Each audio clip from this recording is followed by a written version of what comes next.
Halo Lur, ketemu lagi sama channel Titan. Jangan lupa subscribe biar kita makin semangat untuk terus bikin video. Gratis kok. Nah, kali ini kita mau bahas soal Redmi 9 yang baru aja di launching sama Xiaomi.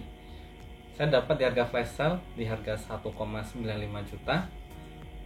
Dengan ini harga normalnya kalau kita beli di Mi Store harganya itu 1,99 juta. Nah, worth it nggak sih harga segitu? Yuk kita bahas.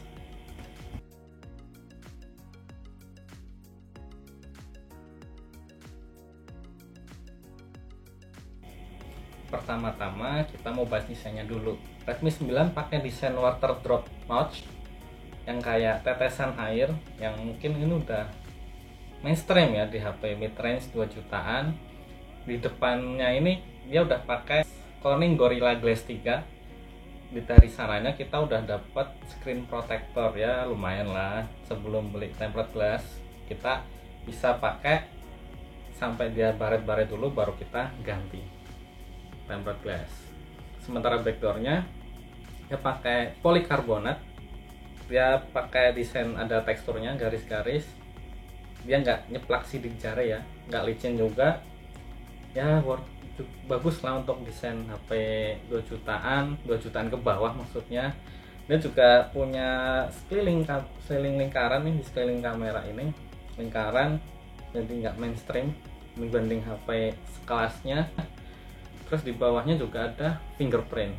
Performa fingerprintnya gimana sih? Cepet kok, dan juga bisa face unlock, cepet juga. Selanjutnya kita bahas spesifikasi. Redmi 9 punya layar 6,53 inch dengan resolusi Full HD Plus, ditenagai prosesor MediaTek Helio G80. Dia 2+6, konfigurasinya 2x2,2 GHz Cortex A75 dan 6x1,8 GHz Cortex A55 hemat daya. Udah support jaringan 4G, 3G dan 2G. Untuk RAM ada yang 3 GB, ada yang 4 GB. Untuk internal ada yang 32 GB dan 64 GB dengan tipe eMMC 5,1. Saya coba tes kecepatan baca dan tulisnya. Kecepatan bacanya itu 312 Mbps, kecepatan tulis 251 Mbps. Itu untuk hasil sequence. Kalau random read ada di 119 Mbps dan random write ada di 50 Mbps. Wi-Fi-nya 802.11b atau G atau N dengan frekuensi 2,4 GHz. Lensa kameranya untuk lensa utama ada 13 megapiksel dengan f per 2.2, 28 mm wide, 8 megapiksel f2.2, 118 derajat ultra wide, 5 megapiksel lensa makro, 2 megapiksel untuk sensor depth atau bokeh. Untuk kamera depannya dia support 8 megapiksel. Dia juga udah support radio FM tanpa kita pakai kabel, jadi kita bisa aktifin radio FM tanpa kabel tersebut. Baterainya 5020 mAh dengan support 18 watt fast charge, namun dari kardusnya kita dikasih 10 watt. Dia udah pakai Android 10 dengan MIUI 11 dengan Android Security Patch Level 1 Juni out of the box. Untuk sensor di HP ini lengkap ya, dengan catatan Giro pada perangkat ini ternyata pakai software.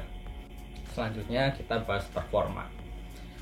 Si Redmi 9 ini udah saya coba tes menggunakan Antutu Benchmark versi 8.4.3. Pada pengujian pertama dia ini ya, saya coba tes hasilnya itu 204 ribuan. Saya coba tes beberapa kali, ternyata hasilnya di angka segitu juga, konsisten. Artinya device ini lumayan stabil untuk performa meskipun suhunya rada-rada hangat di sekitar kamera ini. Saat pengujian tersebut ternyata game boosternya otomatis nyala. Ya saya cobalah, saya matiin game boosternya, saya uji lagi, ternyata hasilnya juga masih 200 ribuan. Mungkin game boosternya untuk memfokuskan performa di game tersebut aja. Saat digunakan untuk bermain game Mobile Legends, muncul mode high frame rate dengan grafik high rata kanan. Dia support untuk grafiknya rata kanan semua, jadi nggak ada masalah. Performanya juga mulus, Kemudian untuk game PUBG, bawaan standarnya itu Smooth High.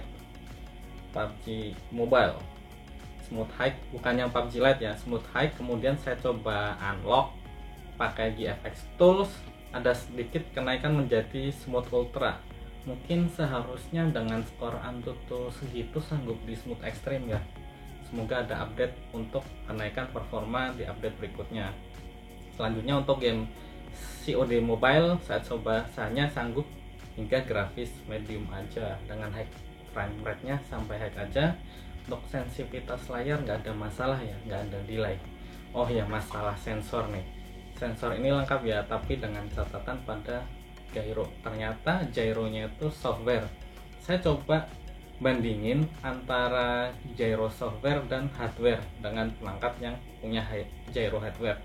Terasa banget delaynya. Saya coba untuk YouTube VR itu virtual reality, terasa banget delaynya. Untuk ngegame mungkin kurang nyaman ya, jadi saran saya matiin aja fitur gyro saat main game. Selanjutnya kita bahas network di HP ini. Untuk pertama WiFi di HP ini supportnya cuma di frekuensi 2,4 GHz ya, belum support 802.11 AC atau AM. Dia belum support 5 GHz, tapi nggak ada masalah, rata-rata WiFi emang banyaknya di frekuensi tersebut.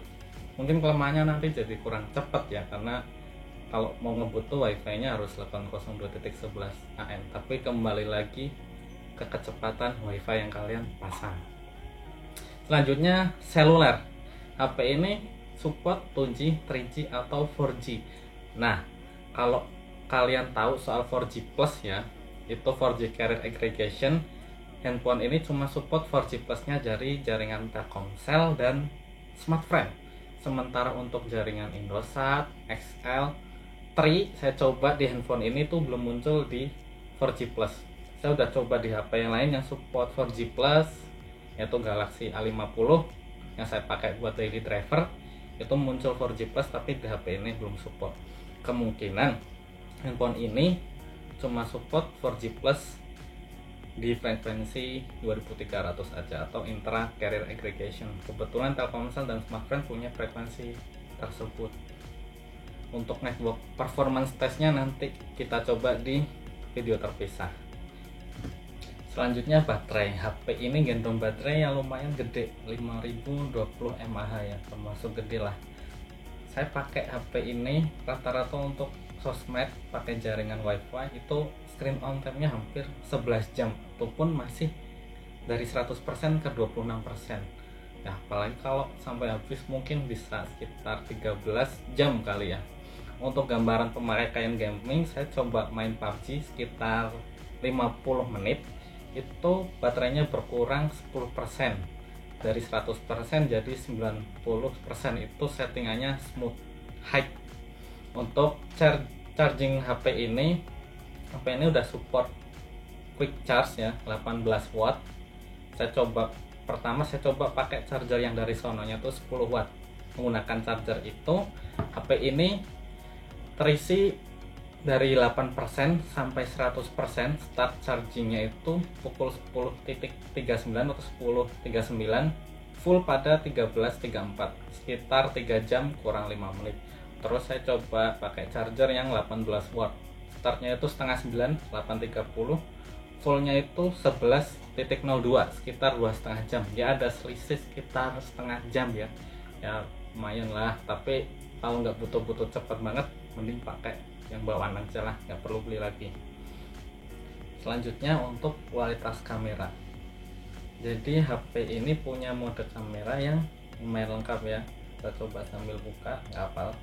Ada mode foto biasa, ultra wide angle, ada mode portrait. Pro-nya kalian bisa ngatur white balance, bisa ngatur fokus, shutter speed, ISO, dan lensa yang akan dipakai. Untuk hasil kameranya silahkan kalian nilai sendiri ya.